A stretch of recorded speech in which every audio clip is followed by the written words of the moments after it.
నమస్తే. ఒమాన్‌లో ఎయిర్‌పోర్ట్ ఉందండి. ఆ ఎయిర్‌పోర్ట్ పేరు సలాలా ఎయిర్‌పోర్ట్.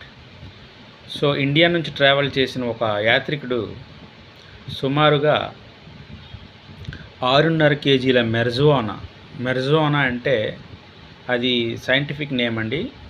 తెలుగులో తర్జమా చేస్తే అది గంజాయి, పొడి గంజాయి అని అంటారు.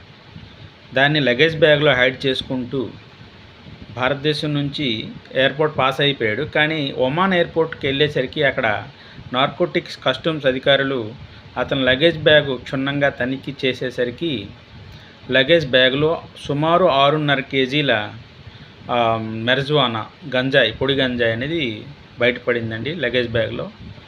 సో, ఆ విషయమై అతన్ని అరెస్ట్ చేయడం అయితే జరిగింది. పై ఇన్వెస్టిగేషన్ జరుగుతోంది. సో, నేనేం చెప్పదలుచుకున్నానంటే ఎవరు కూడా మాదక ద్రవ్యాలను విదేశాలకు కానీ, వేరే ప్రాంతాల్లో ఇండియాలోకి కానీ ఎక్కడికి కూడా తరలించాలనుకోవడం చాలా చట్టరీత్యా చాలా నేరమండి. దానికి చాలా ఇబ్బందులు ఎదుర్కోవాల్సి వస్తుంది. So, don't transport any drugs and alcohol something like that. So, నమస్తే అండి. అది విషయం.